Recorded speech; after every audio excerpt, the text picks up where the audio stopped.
Fala pessoal, sejam bem-vindos a mais uma aula para o melhor curso da certificação CEA. Eu sou o Prof. Renan Duarte e só lembrando vocês, quem quiser ter acesso ao curso completo, com as apostilas em PDF, todos os slides utilizados em aula, mais de 1.100 questões comentadas em vídeo, materiais de resumo direcionados para a revisão e um banco com questões que caem na prova da CEA, cliquem aqui no primeiro link na descrição ou nos comentários fixados para que vocês conheçam o curso completo. No mais, peço para vocês deixarem o like, se inscreverem aqui no canal e desejo a vocês uma excelente aula. Olha só, agora a gente vai estudar alguns títulos que estão relacionados à produção agropecuária, começando pela CPR. Então vamos lá. A Cédula do Produtor Rural, a CPR, é um título de crédito representativo de promessa de entrega futura de um produto agropecuário. Pode ser emitida essa CPR pelo produtor rural, seja ele pessoa física ou pessoa jurídica, ou então as suas associações, inclusive as cooperativas. Então essa CPR é um título de crédito, ela vai ter um valor pelo qual o produtor rural ele vai conseguir recursos financeiros para financiar a sua atividade, e ela representa essa promessa de uma promessa de entrega futura de um produto agropecuário. Mas a gente vai ver que no vencimento pode acontecer de fato essa entrega futura de um produto, ou então pode acontecer a chamada liquidação financeira, que é quando o produtor rural ele só faz o pagamento do montante à instituição financeira. Então olha a dinâmica aqui. Bom, eu tenho o produtor rural, que é aquela pessoa que vai precisar de dinheiro para financiar a sua atividade agropecuária. Ele vai fazer algum tipo de atividade lá, vai fazer a colheita dele, mas ele precisa de dinheiro para comprar máquinas e equipamentos. Para conseguir esse dinheiro, uma opção que ele tem é através da emissão de um título de crédito, que é a CPR, Cédula do Produtor Rural. Ele emite esse título e, através da emissão desse título, ele leva ele até uma instituição financeira que vai comprar e vai conceder um crédito para esse produtor para que ele consiga, então, fazer a sua atividade agropecuária. E a instituição financeira, a partir do momento que ela concede esse crédito, ela espera a liquidação dessa operação, que pode ser, por exemplo, no prazo de 1 ano, ou menos, ou mais, depende das circunstâncias, depende também da atividade produtiva desse produtor aqui. Chegou no vencimento, existem duas possibilidades aqui. Ou a gente vai ter a chamada liquidação física, ou então a liquidação financeira dessa cédula aqui. Se for a liquidação física, aí a gente vai ter de fato a entrega futura do produto agropecuário. Então, dependendo do que o produtor fez na sua atividade, ele vai entregar esse produto. Pode ser, por exemplo, se ele é uma pessoa que faz a produção de uvas, ele vai entregar essa quantidade de uvas à instituição financeira. O detalhe é que, geralmente, o mais comum é a liquidação financeira, até porque o que a instituição financeira ela vai fazer com o produto agropecuário? É mais difícil, mas pode acontecer. Já na liquidação financeira, o que acontece é que o produtor rural ele vai fazer o pagamento do que ele conseguiu de empréstimo em dinheiro, o pagamento do montante, incluindo os juros. É mais ou menos assim que funciona. Vamos lá então, ver as características, tá? A CPR ela é um título negociável em mercado de balcão organizado, que pode ser emitido em duas modalidades. A CPR física, que a liquidação ela acontece através da entrega do produto pelo emitente na quantidade e qualidade descritas na cédula. E tem a CPR financeira, que é o pagamento que acontece por meio da liquidação financeira no vencimento do valor discriminado lá na cédula. Para pessoas físicas, pensando agora no investidor, que está colocando seu dinheiro nessa CPR para financiar o produtor. Pode acontecer? Pode. Se o investidor ele tem o interesse, então, de comprar essa CPR, ele pode fazer. Para pessoa física, então a gente não tem imposto de renda nem IOF. Agora, para pessoas jurídicas que venham a comprar essa CPR, a gente tem cobrança de imposto de renda e segue a tabela regressiva, onde a gente vai ter alíquotas diferentes de acordo com o prazo. A CPR, ela é o principal instrumento da cadeia produtiva do agronegócio, pois vai permitir, então, que o nosso produtor aqui ele obtenha recursos para o desenvolvimento de suas produções rurais ou então de seus empreendimentos. É assim que ele consegue recursos para desenvolver a sua atividade produtiva. É comum também que as CPRs elas sejam emitidas com garantias, de modo a gerar mais confiança aos investidores. Assim, um produtor, por exemplo, ao receber antecipadamente esse crédito aqui, que é a instituição financeira que o investidor está mandando para ele, ele pode utilizar um imóvel seu como uma garantia real dessa operação.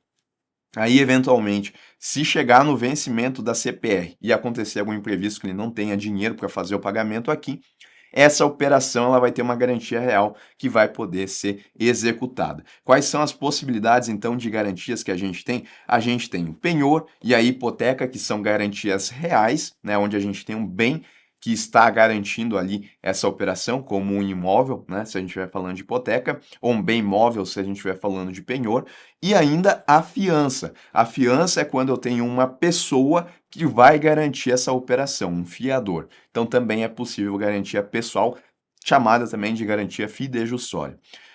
A CPR, para o investidor que está colocando seu dinheiro lá, ela não conta com a cobertura da FGC. Então tem que ficar atento a esse ponto aqui. A legislação ela exige que as CPRs, sejam elas físicas ou financeiras, sejam registradas em uma entidade autorizada pelo Banco Central para que ganhem validade e eficácia, tá? Então tem que ter também esse registro em uma instituição financeira, provavelmente. Vamos lá, outro título. Certificado de Direitos Creditórios do Agronegócio, o CDCA. Aqui a gente tem um título de renda fixa que ele está atrelado a direitos creditórios do agronegócio. Isto é, sob a ótica do investidor, ele é uma promessa de pagamento em dinheiro, mas que está vinculado a direitos creditórios que são originários de negócios realizados entre produtores rurais ou suas cooperativas e terceiros, inclusive financiamento ou empréstimo. Então vamos entender a lógica toda aqui, que aqui a gente tem um fluxo que é um pouquinho mais complexo. Eu tenho aqui o produtor rural. Ele vai lá e ele contrai um empréstimo com uma instituição financeira. Por que ele vai contrair esse empréstimo? Bom, porque ele precisa de recurso para financiar sua capacidade produtiva. E uma das formas que ele tem de conseguir dinheiro é justamente solicitando diretamente um empréstimo à instituição financeira. A instituição financeira ela vai lá e ela concede esse crédito aqui. Bom, uma vez que ela faz isso, a instituição financeira ela vira credor desse produtor rural. Ela vai ter um fluxo de pagamento que vai ser mais ou menos assim. Ela vai ter o desembolso inicial dela, que pode ser, por exemplo, de R$ 20.000, e ela vai receber esses parcelamentos, essas parcelas do produtor rural, né? De tempos em tempos, então, ela vai recebendo esse pagamento de maneira parcelada. Então, mais ou menos esse é um fluxo, tá? De um direito creditório que a instituição financeira tem em relação a esse produtor rural. Bom, daí o que pode acontecer aqui? A instituição financeira ela vai lá e faz a cessão desses créditos aqui a uma cooperativa que vai emitir o CDCA com lastro nesses direitos creditórios originários dessa instituição financeira. Tá? É como se a gente juntasse, como se a gente empacotasse esse direito creditório aqui, que ele tem, então, essa promessa de pagamento, né? A gente vai ter aqui várias parcelas, como eu coloquei para vocês. Vamos pensar que a gente vai ter parcelas aqui de R$ 3.000, e de modo que o direito creditório no total ele tenha 10 parcelas de 3.000 e ele vai ter um total de 30.000. Tá? 20.000 é o que a instituição financeira emprestou, desembolso dela, mas ela vai receber mais do que isso, porque é um empréstimo financiamento. Então a gente está empacotando todo esse direito creditório aqui lá no CDCA, que é emitido por uma cooperativa rural. Ou ainda a gente já vai ver quem também pode fazer essa emissão, porque a instituição financeira aqui ela fez a cessão desses créditos, passou esses créditos à cooperativa e a cooperativa foi lá e ela emitiu o CDCA. Bom, uma vez que a gente tem esse título que tem o lastro nesses direitos creditórios, esse título ele pode ser comercializado a outras pessoas. E aí eu vou ter um investidor aqui que está totalmente fora, assim, não quer dizer que ele esteja, mas provavelmente ele vai estar. Ele está totalmente fora dessa lógica aqui da produção, do crédito originário, mas ele quer achar um título onde ele vai receber uma remuneração e aonde essa remuneração vai ser um pouco mais atrativa, dadas as qualidades, dados os atributos desse título.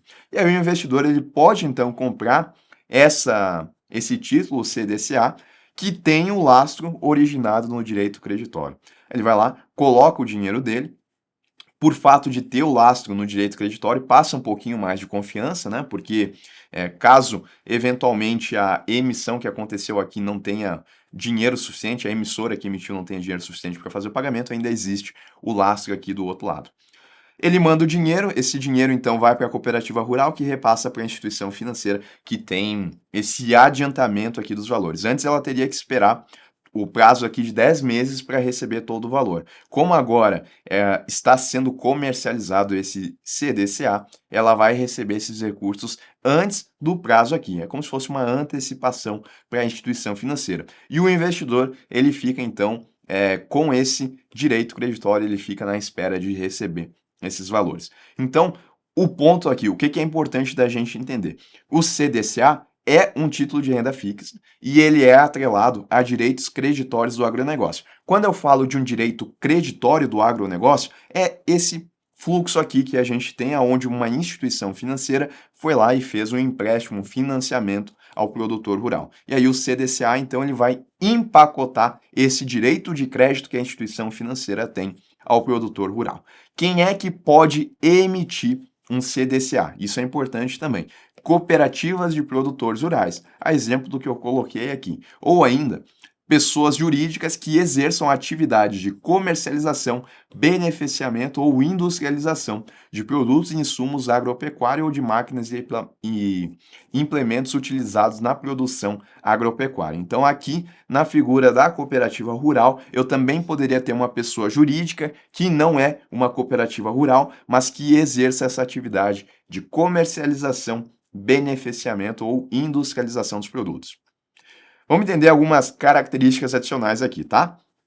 Em relação à custódia, os direitos creditórios que servem de lastro para esse título, ou seja, aqui o que a gente tem aqui, eles devem estar sob custódia de uma instituição financeira ou outras instituições que sejam autorizadas a funcionar pela CVM, tá? Então, quando eu falo de custódia, em outras palavras, eu estou falando que esse título ele tem que ficar guardado em uma instituição financeira.